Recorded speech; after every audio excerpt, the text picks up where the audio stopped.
Fala pessoal, tudo bem? Então vamos aqui para mais uma aula, né, do grupo dos cordados. Dessa vez a gente vai estudar as aves, né, o nosso penúltimo grupo aí, finalmente, da zoologia. Próxima semana a gente vai encerrar tudo de zoologia, né, tudo de cordados, estudando os mamíferos, beleza? Então é o seguinte, a respeito das aves, o que a gente, em primeiro lugar, precisa saber são as principais características desse grupo. Então, acompanhe aqui comigo. Primeira característica das aves, claro, corpo coberto por penas. Todas as aves vão apresentar o corpo coberto por penas. Claro que, dependendo da espécie dessa ave, o formato da pena, o tamanho da pena, claro, irá ser modificado também, tá? Uma outra característica as aves eles vão apresentar um corpo aerodinâmico para poder facilitar o deslocamento daquela ave pelo ar, tá? Esse corpo aerodinâmico vai diminuir a resistência do ar, tá?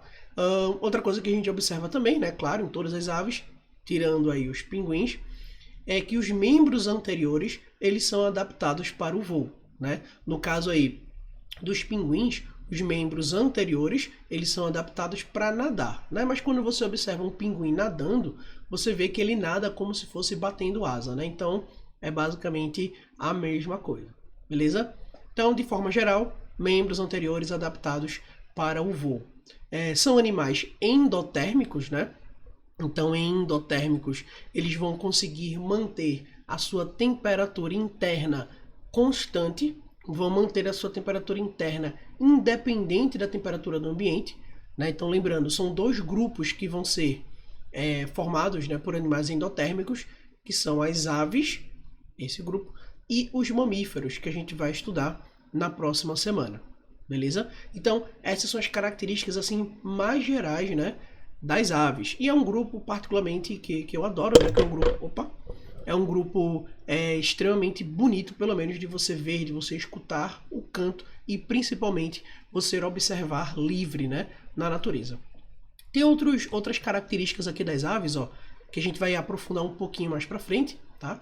Mas todas as aves elas vão apresentar ossos pneumáticos, ossos que vão apresentar ar, né? Que são ossos que vão ser ocos, tá? E por ser oco, dentro desse osso circula ar.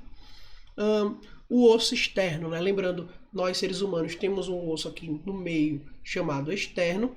O externo das aves é em formato de quilha. Também a gente vai ver um pouquinho melhor isso aqui lá na frente.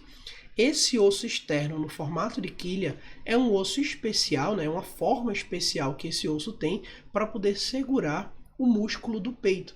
Porque quem é responsável por fazer a ave bater as asas e conseguir voar é esse músculo do peito que tem que ser bem desenvolvido e tem que ser bem ancorado. Beleza? Então, as aves que vão apresentar, né, que não são todas que têm, as aves que apresentam esse externo na forma de quilha são aquelas aves que vão conseguir voar. Além disso, temos aqui glândula uropigiana, mais para frente a gente vai ver a função dela, tá? Mas é uma glândula localizada próxima à cloaca, né, na cauda aí do animal. E temos a siringe, tá? A siringe que é o órgão de canto do animal. Então aqui nessa imagem, né, deixa eu ampliar aqui, nessa imagem a gente consegue ver, ó, que a siringe fica aqui, ó, tá? Ela é uma estrutura que faz parte do sistema respiratório das aves. E aí quando o ar passa, sai o canto. É uma estrutura que a gente pode fazer uma analogia às nossas cordas vocais.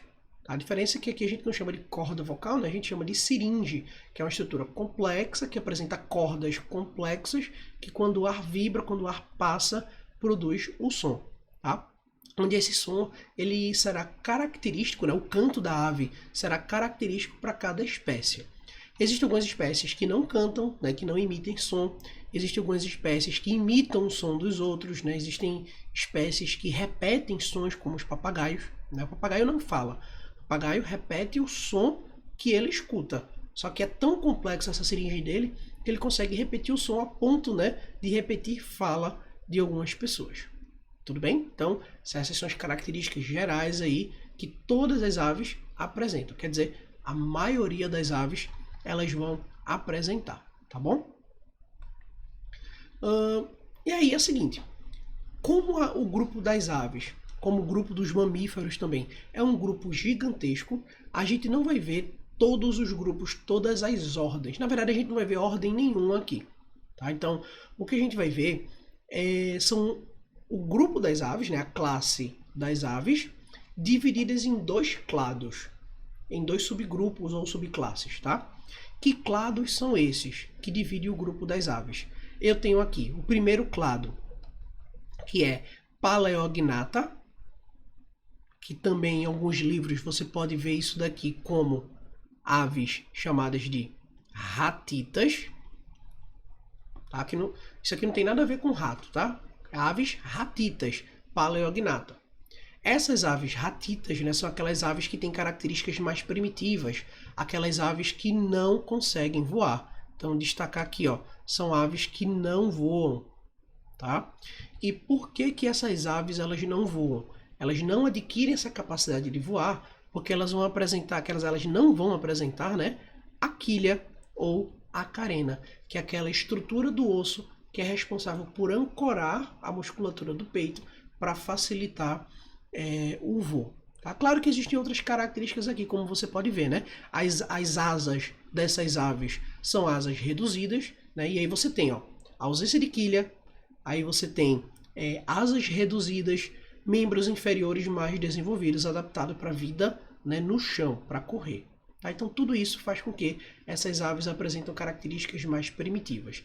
Aí exemplos, né, a gente tem aqui avestruz, a ema, o emu, os moas, né? Moas são extintos já, né? Não existem moas, mas aqui a gente tem uma ave que é bem parecida, um pouco, né? Parecida com moa, que são os kiwis ou kiwis, né? Que são as aves que são extremamente primitivas, que apresentam essa característica primitiva, tá? Então, são essas aves, o primeiro clado ratitas, que é minoria, né? Clado Paleognata, também chamada de ratitas, que é a minoria das aves. A maioria das aves, né? Então provavelmente todas as aves aí que você conhece, tirando a avestruz e a ema.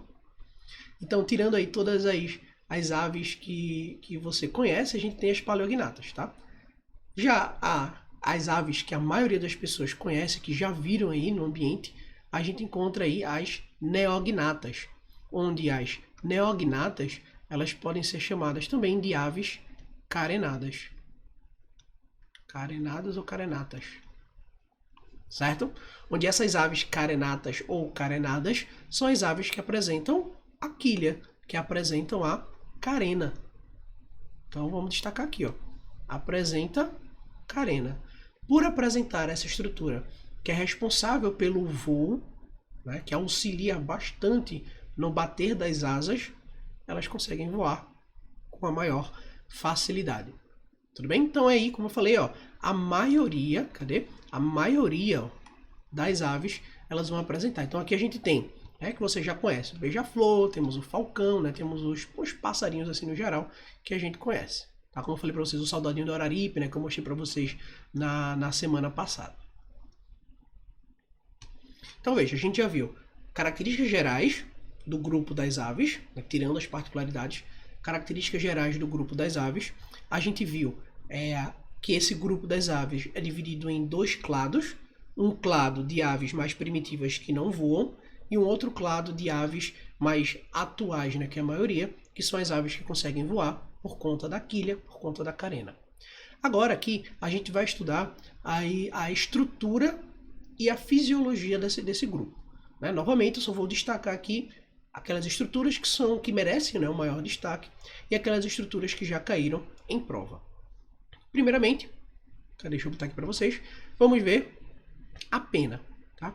As penas elas servem para proteção, tá? Porque quando a gente fala de pena, primeira coisa que o pessoal pensa é assim, a pena serve para voar. Calma, ela ajuda no voo, mas o objetivo da pena não é fazer somente com que a ave consiga voar, tá?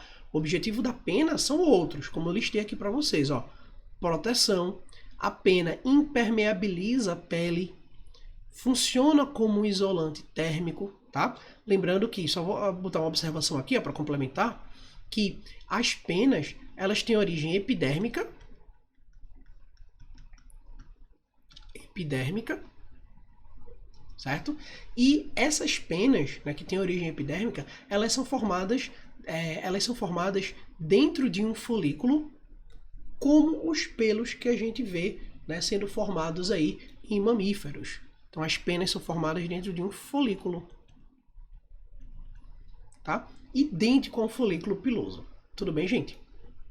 Então, aí sim, incluindo essas características de proteção, impermeabilização da pele, isolante térmico, aí a gente pode adicionar também que as penas ajudam no voo, tá? Não é pré-requisito ter pena para conseguir voar, beleza?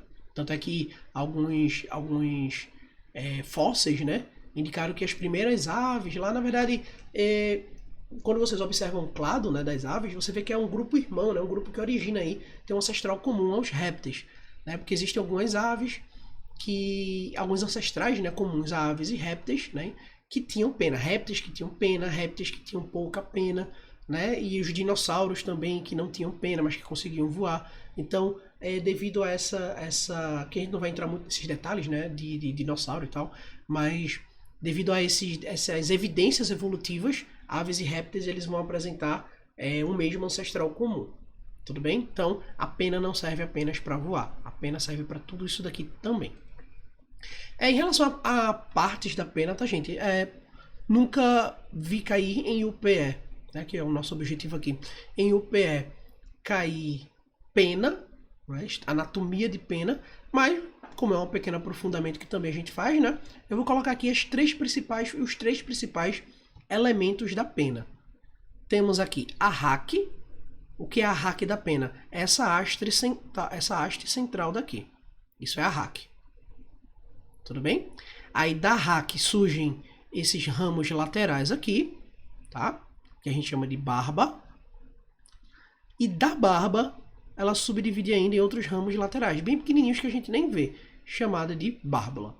Então são três elementos básicos de uma pena: a haque, que é o eixo principal, a barba e a bárbula. Tudo bem? Repetindo, eu nunca vi isso aqui cair em UPE. Já vi cair em outros vestibulares, né?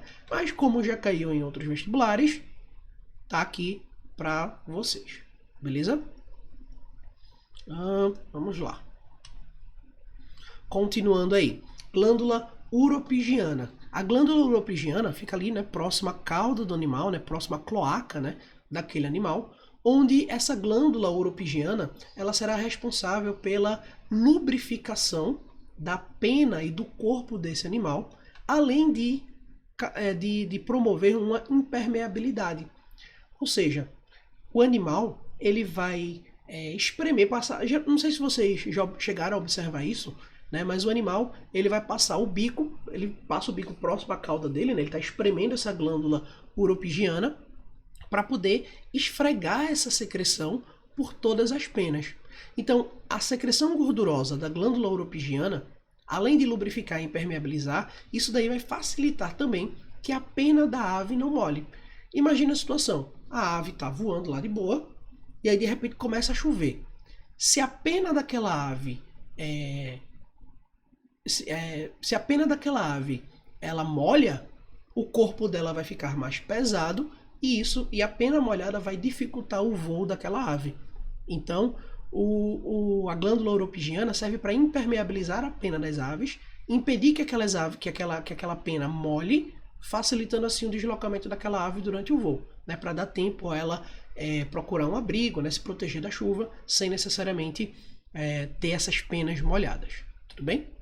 Então essa é a função da glândula uropigiana, e glândula uropigiana já caiu na prova da UPE. Aqui temos a quilha, né? Quilha ou carena, lembrando que é o externo, aquele osso, ó, tá até aqui, deixa eu botar na imagem. Tá até aqui, ó, tá vendo? Esse osso daqui é um externo, que nem a gente tem, tá? Que nem a gente tem aqui, o osso externo. É um osso modificado, tá? Que serve para ancorar a musculatura do peito. Certo? Então, as aves que apresentam quilha vão ter o músculo do peito mais ancorado, facilitando na hora que tiver que bater as asas. Tá? Então isso faz uma diferença enorme na força que aquele animal vai poder exercer, que o corpo daquele animal vai poder exercer durante o voo, tá? Na eficiência aí durante o voo. Deixa eu ajeitar o microfone aqui, pronto. Ossos pneumáticos, tá? O que são ossos pneumáticos? Como eu falei para vocês, são ossos ocos, porosos, que vão ter ar dentro. Então aqui nessa imagem a gente já observa, ó, um osso poroso, tá? Qual é o objetivo desse osso pneumático? Diminuir o peso daquela ave. E quando diminui isso, né, de diminuir o peso do corpo da ave, facilita o voo. Beleza? Então veja, você tem que ficar atento, que aí a UPE já cobrou isso algumas vezes, são as características que as aves têm que facilitam no voo. Primeiro, você tem membros anteriores especializados para o voo, adaptados para o voo. Você tem penas, que ajudam no voo. Você tem ossos pneumáticos, que vão ajudar no voo. Sacos aéreos, que a gente vai ver daqui a pouquinho, que ajudam no voo. Até mesmo o ato de colocar ovo é uma característica que ajuda no voo. Porque imagina, se a ave não colocasse ovo, ela teria que voar com aquele peso dentro. Então, o fato dela colocar ovo, né, construir um ninho, colocar o ovo nesses ninhos, é também uma adaptação para o voo. Tudo bem? Então esses aqui são os ossos pneumáticos. Bom, a respeito do sistema digestório das aves, né? O que tem de diferente do sistema digestório das aves se comparado aqui ao nosso? Veja, papo, olha aqui o papo. O papo é essa estrutura que fica aqui, onde o objetivo do papo é armazenar o alimento e também umedecer esse alimento. Veja, isso daqui é uma adaptação evolutiva para o grupo das aves, tá? Esse papo bem desenvolvido. Por quê? A ave, se você está no ambiente assim, vê a ave se alimentando, você não vê que ela vai pegar a comida, vai ficar mastigando e vai ficar lá de bobeira, não. Tá? Esse papo bem desenvolvido, essa capacidade, né, do papo de armazenar uma grande quantidade de alimento e umedecer esse alimento, é porque a ave, quando ela vai pegar a comida, ela engole tudo. Engole o máximo possível, exatamente para evitar ela ser predada. Então, se tem um alimento no ambiente, ela vai, come bem rápido, engole, coloca no papo e vai-se embora. Tá? Para ela não perder tempo durante a alimentação, para ela não aumentar os riscos, né, de ser caçada. E aí depois, esse alimento que foi armazenado no papo, ele vai ser transferido para o estômago desse animal, para poder aí sim ser digerido, tanto quimicamente quanto mecanicamente. E aí, falando no estômago, olha aqui, o estômago desse animal ele é dividido em duas partes. O estômago do animal ele é dividido em proventrículo e moela. Então, olha aqui, ó, o estômago do animal é isso tudo aqui, ó, tá vendo? Então, o proventrículo, deixa eu colocar aqui, ó, em amarelo. O proventrículo vai até aqui, mais ou menos. E a moela é tudo isso daqui, que tá em verde. Certo? Ó, moela e aqui proventrículo. Tudo bem? Então, veja. O proventrículo é uma parte do estômago responsável pela digestão química. Ou seja, no proventrículo existe a ação de enzimas digestivas. Já a moela, ela é responsável pela digestão mecânica dos alimentos. Tá? Por que isso? Porque a ave não tem dente. A ave tem aquele bico córneo, que serve apenas para cortar pedaços e colocar esses pedaços para dentro, tá? Então ela não tem dentes. Ela não tem uma forma de triturar, digerir mecanicamente, fisicamente aquele alimento. Então esse alimento vai para a moela, onde a moela é um saco de músculos, né, cheio de fibras em rede, onde vai ajudar, né, onde a contração dessa moela vai ajudar na digestão física desse alimento. Algumas espécies de aves, né, aí não vão ser todas, elas vão ter algumas pedrinhas naturalmente, né, que elas vão engolir, ou os pais vão colocar na boca dos seus filhotes, essas pedrinhas que ficam armazenadas na moela, também para poder facilitar essa trituração. Tudo bem? Em relação ao sistema respiratório desse animal, primeira coisa que você precisa saber, o pulmão das aves é um pulmão diferenciado. Por que é um pulmão diferenciado? Porque além dela ter essa estrutura aqui, que são os pulmões, ela vai ter os sacos aéreos. Tá aqui, ó, sacos aéreos anteriores, sacos aéreos posteriores. Tá? Então é um pulmão diferenciado, onde esse pulmão está associado a sacos aéreos. Resumidamente, para que serve o saco aéreo? Para aumentar a eficiência das trocas gasosas. Em outras palavras, os sacos aéreos servem para manter o ar dentro do corpo do animal por mais tempo, aumentando então a eficiência de troca gasosa. Porque, por exemplo, nós seres humanos, a gente não tem sacos aéreos. Então, quando você coloca o ar para dentro, né, e enche seus pulmões, esse oxigênio vai entrar, vai trocar, vai realizar, né, as trocas gasosas lá dentro, e aí quando você coloca o ar para fora, ainda tem gás oxigênio que sai.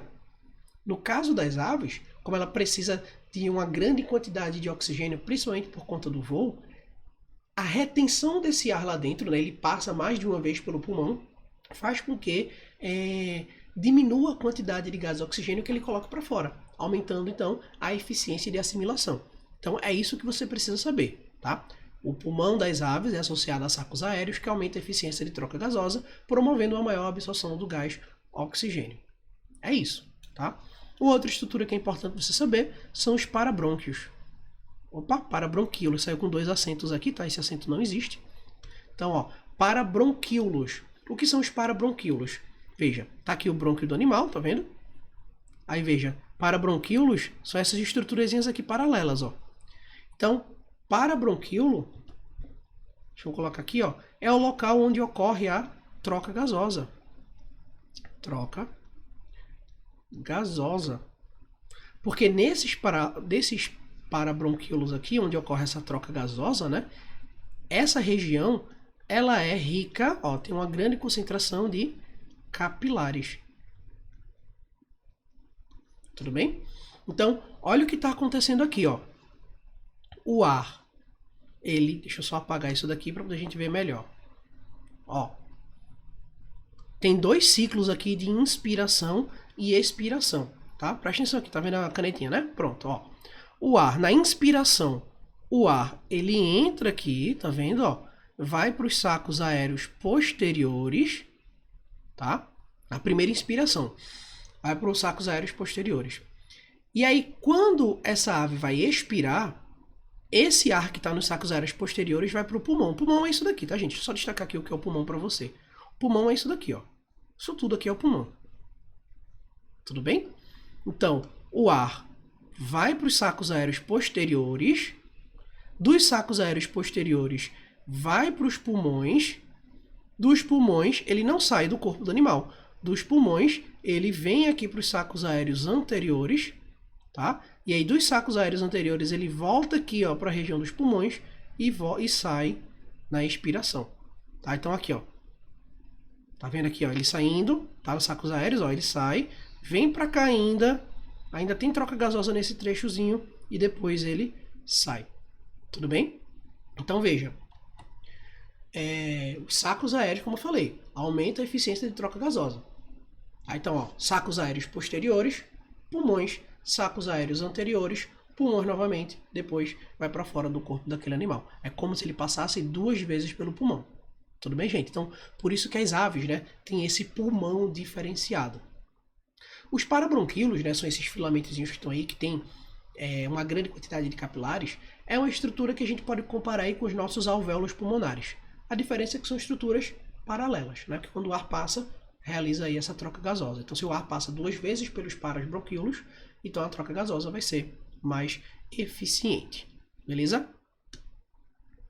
Bom, em relação ao sistema cardiovascular, né?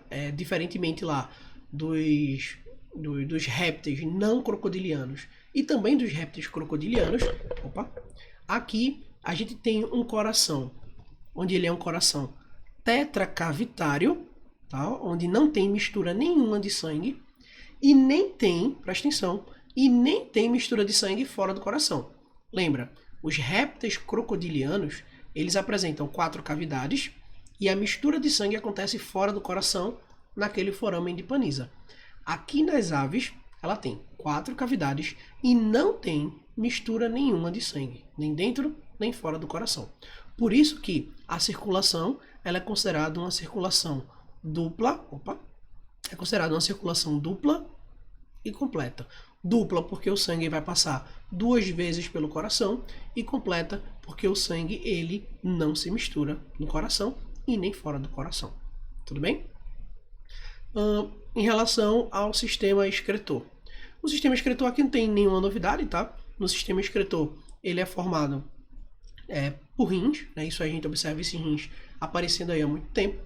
As aves elas não vão apresentar a divisão, né, dos sistemas. Então todos os 3 principais sistemas saem, né, por uma única abertura, que é a cloaca. Tá? Então a cloaca é a saída de sistema excretor, do sistema reprodutor e também do sistema digestório. As aves elas vão apresentar como principal excreta nitrogenado o ácido úrico. Tá? E o ácido úrico ele apresenta uma baixa toxicidade. Tá? Ele é pouco tóxico. E por ser pouco tóxico, não precisa ser eliminado com muita água. Então aqui nas aves, né, elas têm uma grande eficiência nessa reabsorção de água próximo a essa região da cloaca. Então é tão seco nessa urina, digamos assim, que o animal vai liberar, que quando você vê o cocô de uma ave, você vê uma manchinha branca. Essa manchinha branca é exatamente o ácido úrico bem concentrado. E ele pode ficar concentrado porque ele não é tão tóxico assim, tá? E por fim, né, uma última característica que eu quero destacar aqui para vocês são as glândulas de sal. Presta atenção. Nas aves que vivem em ambientes marinhos, tá, elas vão apresentar, próximo na região da sua cabeça, a glândula de sal. Porque ela vai liberar, né, já que ela se alimenta basicamente de peixes de água salgada, né, tá em contato direto com a água salgada, então todo aquele excesso de sal que tem no corpo dessa ave será liberado por essa glândula de sal. Tá? Tanto é que algumas pessoas, quando veem essa ave liberando, né, esse excesso de sal pela glândula de sal, parece que ela está chorando, né? Que é como se fosse uma lágrimazinha que tem aqui próximo ao olho, que ela vai escorrer e vai ficar pingando, tá? Mas ela não está chorando. É simplesmente uma glândula de sal que é liberada, beleza? Bom, e por fim, temos aqui algumas características, né, de reprodução. Aqui tem algumas coisas que não tem nenhuma novidade, né? São animais dioicos, ovíparos, que apresentam desenvolvimento direto e com fecundação interna. Aí aqui tem a primeira novidade. Tá? A primeira novidade não, mas a primeira curiosidade, né? A maioria das aves, elas não apresentam o órgão reprodutor. A maioria não apresenta órgão reprodutor. Então a transferência de esperma entre o macho e a fêmea é feito diretamente pela cloaca. Tudo bem? Ovo com casca calcária, não é nenhuma novidade evolutiva aqui, né? Já que os répteis já desenvolveram esse ovo com casca calcária, mas aqui a gente tem uma característica, né, que é exclusiva desse grupo. A maioria das aves, que não são todas, tá? A maioria das aves choca os ovos. O que é chocar o ovo? É você construir um ninho, ficar em cima do ovo e aquecer aquele ovo. Porque a temperatura é um fator fundamental para o desenvolvimento embrionário. Então ele fica em cima daquele ovo para poder ter o desenvolvimento dos seus embriões. Tá? E aqui a gente nota também o dimorfismo sexual, que também é uma novidadezinha que a gente encontra. O que é o dimorfismo sexual? É a diferença entre machos e fêmeas. Então você vê machos de uma mesma espécie, né? Você vê machos com determinada pelagem, fêmeas com outra pelagem, tá? E algumas espécies também vão até ter alguns comportamentos, né, de acasalamento, né? Onde o macho vai exibir as suas plumagens para a fêmea, para poder a fêmea ela ser atraída por aquele macho, né? Quando tem mais de um candidato, os 2 machos vão fazer como se fosse uma dança, né, para a fêmea, expondo aí suas plumagens para poder ela escolher quem será o vencedor e o digno aí da reprodução. Tudo bem? Então, gente, de ave, né, que a gente tinha que estudar de ave é isso, né? Espero que vocês tenham gostado, né? Não é tão detalhado assim como o grupo dos répteis, né? Porque nos répteis a gente tem várias ordens, mas tem informações que são extremamente importantes aqui e relevantes, beleza? Então, beijo no coração, até a nossa aula de Tira Dúvidas. Tchau, tchau.